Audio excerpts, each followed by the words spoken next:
একজন বড় নেতা আমাকে ফোন দিয়ে বললেন, দিলেন তো সর্বনাশ করে। বললাম যে কি সর্বনাশ করলাম? ওই যে এই যে ঘোষণা দিলেন, আমাদের তো ভাই আখেরাতের জন্য, জান্নাতের জন্য রাজনীতি করি না, দুনিয়ার একটু পাওয়ার জন্য করি। এইটাও যদি শেষ হয়ে যায় তাহলে আখেরাতও নাই, দুনিয়াও নাই। বাংলাদেশ জামাতে ইসলামী একটি দুঃখী দল। আমরা আপনাদের কাছে বড় ঋণী। আমাদের কষ্টের দিনগুলোতে অনেক ভাই এবং বোন জীবন এবং ইজ্জতের ঝুঁকি নিয়ে আমাদেরকে আশ্রয় দিয়েছে। আমরা আমাদের মায়ের মুখ দেখতে পারিনি।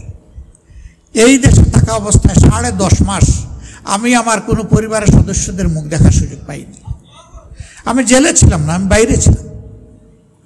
জেলে 3 বার গিয়েছি, তা তো মাঝে মাঝে তারা আমাকে দেখতে পারতেন 2 মাস 1 মাস পরে এসে। কিন্তু বাইরে থেকেও আমরা আমাদের আপনজনের মুখ দেখতে পারিনি। সেই সময়টা কোথায় ছিলাম? সেই সময় আপনাদের বুকে ছিলাম। একবার একজন আইও আমাকে বলে যে স্যার আপনার লেটেস্ট অ্যাড্রেসটা বলেন। আমি বললাম কোনটা বলবো? বলে মানে? বলে আমার তো ভাই শত শত অ্যাড্রেস।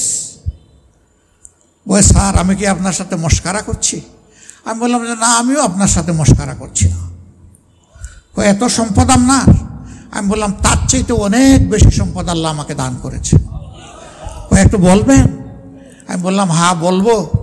তোমাদের কারণে কোনো বাড়িতে 1 রাত, কোনো বাড়িতে 2 রাত, কোনো বাড়িতে 1 সপ্তাহ, কোনো বাসায় 1 মাস, এইভাবেই আমাদের 13-15 বছর কেটে গেছে। বলে যে এরা কি আপনাদের আত্মীয় হয়? আমি বললাম এরা আত্মীয়ের চাইতে আমাদের ঘনিষ্ঠ হয়। এই সময় অনেক আত্মীয় মুখ ফিরিয়ে নিয়েছে, কিন্তু সমাজের দরদি মানুষগুলো তাদের বুকের বিছানায় আমাদেরকে জায়গা করে দিয়েছে। বন্ধুগণ, এর কোনো প্রতিদান আমাদের হাতে নেই। আমরা আল্লাহ তাআলাকে বলবো, ও রাব্বুল আলামিন, তুমি অপূরণীয়, অসম্ভব ধরনের প্রতিদান দিয়ে তাদেরকে তুমি খুশি করো। আল্লাহ যেন আপনাদের ইজ্জত বাড়ায় দেন। আপনারা মজলুমকে আশ্রয় দিয়েছেন। এত মজলুম একটা দল, যে দলের 1 থেকে 10 জন নেতাকে খুন করা হয়েছে, বিচারের নামে ঠান্ডা মাথায় অবিচার করে। যে দলের 1000 কর্মীকে খুন করা হয়েছে, কোনো বিচারের কাঠগড়ায় দাঁড় করানো হয়নি।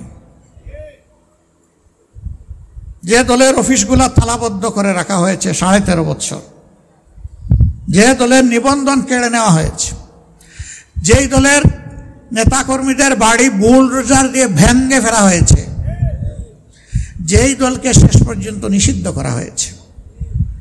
আল্লাহ তাআলা যখন 5 আগস্ট 2024 এই জাতির বুকের উপর থেকে পাথর সরাইয়া দিলেন, আমরা সেজদায় পড়ে আল্লাহর শুকরিয়া আদায় করলাম। 5 তারিখ রাতেই আমরা আমাদের সমস্ত সহকর্মীদেরকে মেসেজ দিলাম, আমরা কারো উপর থেকে ব্যক্তিগতভাবে কোনো প্রতিশোধ নেব না। তবে যিনি ক্ষতিগ্রস্ত, তার ন্যায় বিচার পাওয়ার অধিকার আছে, তিনি আদালতে যাবেন, কারো গায়ে হাত দিবেন না। আমরা খবর দিলাম শান্ত থাকুন, ধৈর্য ধরুন। দেশে এখন কোনো সরকার নাই, পুলিশ নাই, কিছুই নাই। সেনাবাহিনীর কয়েকজন সদস্য আর অফিসার, তারা একটু মানুষের পাশে ঘোরাঘুরি করছে, এটি এনাফ নয়। এই দেশের আইন শৃঙ্খলা রেস্টোরেশন ফিরিয়ে আনতে আপনারা ভূমিকা রাখুন। যে পুলিশ আমাদেরকে হত্যা করেছে, তাদের ঊর্ধ্বতন কর্মকর্তাদের সাথে বসলাম, বললাম আপনারা যান, পুলিশ স্টেশনে ঢুকেন, আপনাদের দায়িত্ব আপনারা ন্যূনতম পালন করুন, বাইরে আমরা আপনাদেরকে পাড়া দেব। তারা ভয় পাচ্ছিল যে কাজ কারণ তারা করেছে, তারা ওখানে যেতে ভয় পাচ্ছিল। আমরা তাদেরকে অভয় দিয়েছি। বলবেন কেন? পুলিশের প্রতি এত দরদ, এত ভালোবাসা, এত প্রেম আপনাদের কেন? ভাই, দুনিয়ায় 2-4টা রাষ্ট্র আছে, তাদের কোনো সশস্ত্র বাহিনী নাই, কিন্তু দুনিয়ায় একটা রাষ্ট্রও নাই যাদের কোনো পুলিশ নাই। এ পুলিশ ভালো হোক মন্দ হোক এই সমাজে লাগবে। তারা আমাদেরকে বলেছে কোথায় বসবো, স্টেশন জ্বালিয়ে দিয়েছে, ফার্নিচার নাই, লজিস্টিক নাই, আমাদের ল্যাপটপ পুড়ে গেছে, আমরা বসবো কোথায়? আমরা বলেছি আমাদের সামর্থ্য থেকে দলীয় ফান্ড থেকে সব দেওয়া হবে, আপনারা বসেন। 322টা থানায় এরকম করে আমরা তাদেরকে লজিস্টিক সাপ্লাই দিয়েছি। এরপরে বলেছে আমরা যে ভিতরে ঢুকবো ওখানে খাওয়া দাওয়া কিভাবে করব, আমরা বলেছি আপনাদের ফ্রি হোটেল, আমরা তাদেরকে 3 বেলা খাবার সরবরাহ করা হয়েছে। যারা আমাদেরকে খুন করেছে তাদের প্রতি এটা ছিল আমাদের সামাজিক দায়, আমাদের উপহার। এরপরে আমরা আমাদের সহকর্মীদেরকে বলেছিলাম তোমাদের বাড়ি লুট হয়েছে, ব্যবসা লুট হয়েছে, চাকরি থেকে তোমাদেরকে সরিয়ে দেওয়া হয়েছে, বিভিন্নভাবে ক্ষতিগ্রস্ত করা হয়েছে। এখন যাদের পতন হয়েছে তারা পালাবে, সাবধান, তাদের সম্পদ, তাদের ইজ্জত, তাদের জীবনের উপরে হাত দিবা না, চাঁদাবাজি করতে পারবা না। আলহামদুলিল্লাহ আমাদের সহকর্মীরা তাই করেছে। 2-1 জায়গায় যেখানে বিচ্যুত হয়েছে শয়তানের রসপসায় পড়ে আমরা কাউকে ছাড় দেইনি। আমি বলে রেখেছিলাম লোভের বশবর্তী হয়ে আল্লাহ না করুন আমিও যদি অপকর্ম করি আমার সংকটন যেন আমাকেও ছাড় না দেয়। সম্মানিত ভাই বোনেরা, কেন এই দেশকে যে বড় ভালোবাসি, এই মানুষগুলাকে যে ভালোবাসি, এই ভালোবাসার জন্য দায়িত্ব পালন করতে হয়। এজন্য আমরা সিদ্ধান্ত নিয়েছি, আল্লাহ যদি আবারও বলি, আল্লাহ তাআলার মেহেরবানি আপনাদের ভালোবাসায় আমাদেরকে সরকার গঠনের সুযোগ দেন, আমরা সরকারের তহবিল থেকে ওইটুকুই নিব যা নিতে বাধ্য, এর বাইরে 1টা টাকাও আমরা গ্রহণ করব না। ইতিমধ্যে আমরা ঘোষণা করেছি আমাদের লোকেরা মন্ত্রী এমপি যদি হয় তাহলে সরকারি বিনামূল্যের অথবা অতি স্বল্প মূল্যের দামি প্লট আমরা একটাও গ্রহণ করব না। আমরা বলেছি এমপিদের জন্য, মন্ত্রীদের জন্য যারা ব্যক্তিগতভাবে গাড়ি কিনবেন তারা আমরা কেউ ট্যাক্স ফ্রি গাড়ির কোনো সুবিধা নেব না। আমরা অন্যান্য দলকেও বলি সাহস করে আমাদের সাথে আপনারাও বলুন।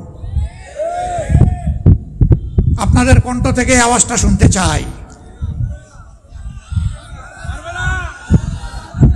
একজন বড় নেতা আমাকে ফোন দিয়ে বললেন, দিলেন তো সর্বনাশ করে। বললাম যে কি সর্বনাশ করলাম? কই যে এই যে ঘোষণা দিলেন, আমাদের তো ভাই আখেরাতের জন্য, জান্নাতের জন্য রাজনীতি করি না, দুনিয়ার একটু পাওয়ার জন্য করি। এইটাও যদি শেষ হয়ে যায় তাহলে আখেরাতও নাই, দুনিয়াও নাই। আমি বললাম আমরা তো আপনাদের আখেরাতও সুন্দর চাই, দুনিয়াও সুন্দর চাই। আসুন সবাই মিলে দেশ গড়ি। এই দেশ যখন গড়ব তখন এই সুন্দর দেশের সব ভালো কাজের সুবিধা আমরাও ভোগ করব। তবে অন্যের চেয়ে বেশি নয়, আমাদের নাগরিকরা যেমন ভোগ করবে আমরাও তেমন ভোগ করব। আপনারা এরকম চান কিনা? শিওর চান? ওই চান আপনারা বললেই চাওয়া হয়ে যাবে না? কি করতে হবে? লড়াই করতে হবে। আগামী নির্বাচনে আহারে এই যুবকরা যাদের বয়স এখন 28-30 হয়ে গেছে, তারা তাদের জীবনে একটা ভোটও দিতে পারেনি। ও যুবকরা, সমাজ তোমাদের জন্য গড়ব, সমাজ তোমাদেরকে দিয়ে গড়ব এবং সমাজের চাকা তোমাদেরকে দিয়েই চালাবো ইনশাআল্লাহ। তোমার এই বেটো পাওয়ার তোমার ভোট, এই ভোটের জন্য তোমাকে লড়তে হবে। সেই লড়াইয়ে তোমার পাশে আমি এবং আমরা থাকবো ইনশাআল্লাহ। স্পষ্ট আওয়াজ, আমার ভোট আমি দিব, যে উত্তম তাকেই দিব। আমার ভোট তুমি দিতে পারবা না। আগের স্লোগান ছিল আমার ভোট আমি দিব, তোমারটাও আমি দিব। ওই দিন শেষ। এইটার আমরা কবর রচনা করতে চাই। এই নোংরা পথে মাসুল কিংবা অর্থ দিয়ে কেউ যদি হাঁটার দুঃসাহস দেখান, আমি তাদেরকে আবারও 5 আগস্টের সুসংবাদ দিচ্ছি। আমাদের যুবকেরা ঘুমায় নাই, খাতা মুড়ি দিয়ে নাক ডাকাইয়া ঘুমায় নাই। তাদের অধিকারের জন্য তারা লড়বে, জনগণের অধিকারের জন্যও তারা লড়বে। যুবকরা ভাববে আপনারা তো দারুণ বেঁচে গেলেন মুরব্বী হওয়ার কারণে, সব দায়িত্ব আমাদের দিলেন। না, আমরাও যুবক, সমান তালে তোমাদের সাথে লড়বো ইনশাআল্লাহ। চুল দাড়ি ব্রু কাপড় সাদা হোক, তাতে কোনো অসুবিধা নাই। তোমরা যেমন যৌবনের আত্মা তোমরা ধারণ করো, আমরাও যৌবনের সেই হৃদয় এবং আত্মা ধারণ করি। আল্লাহর কাছে চাই যৌবনের এই শক্তি দিয়েই যেন আল্লাহ রাখেন, যতদিন মেহেরবানি করবেন। লড়বো তোমাদেরকে সামনে দিয়ে নয়, আমরা পিছনে থেকে নয়, সামনে থাকবো, তোমরা শুধু সাথে থাকবা ইনশাআল্লাহ। আজকের এই বাদেশার আয়োজনে যারা এসেছেন তাদের প্রতি আমাদের অঙ্গীকার, আমরা ইনশাআল্লাহ একটা মানসম্মত শিক্ষা, মরাল অ্যান্ড টেকনিক্যাল এডুকেশন, নৈতিক এবং উন্নত জাগতিক শিক্ষা আমাদের শিশুদেরকে দিব ইনশাআল্লাহ। আমাদের 2 নম্বর প্রায়োরিটি, আমরা দুর্নীতির বিরুদ্ধে যুদ্ধ করব। এই দুর্নীতি যেভাবে যেই ড্রেস পরে আসুক, কাউকে ছাড় দেওয়া হবে না ইনশাআল্লাহ। আমাদের 3 নম্বর অঙ্গীকার, গরিব ধনী বুঝি না, কোন ভাষা কোন ধর্ম এটাও বুঝি না, বাংলাদেশে জন্ম নেওয়া প্রত্যেকটি নাগরিকের জন্য ন্যায় বিচার নিশ্চিত করা হবে ইনশাআল্লাহ। শাসকের জন্য একটা আর জনগণের জন্য আরেক আইন হবে না। সমান আইন সবাইকে অপরাধ করলে কুচি কুচি করবে। আমাদের এরপরের অঙ্গীকার, আমরা ওই যে বলছি কারো কাছে মাথা নত করে চলতে চাই না, কাউকে আমরা দাদা কিংবা বড় ভাই মানতে চাই না। আমরা মাথা উঁচু করে এই জাতি আমরা সামনে এগিয়ে যাব ইনশাআল্লাহ। তবে বিশ্বের প্রত্যেকটি সভ্য দেশের সাথে আমাদের মিউচুয়াল রেসপেক্ট অ্যান্ড ইকুইটি, পারস্পরিক শ্রদ্ধা এবং সমতার ভিত্তিতে আমাদের সম্পর্ক হবে। এই ক্ষেত্রে যারা এগিয়ে আসবেন তাদেরকে আমরা বুকে জড়াই নেব ইনশাআল্লাহ।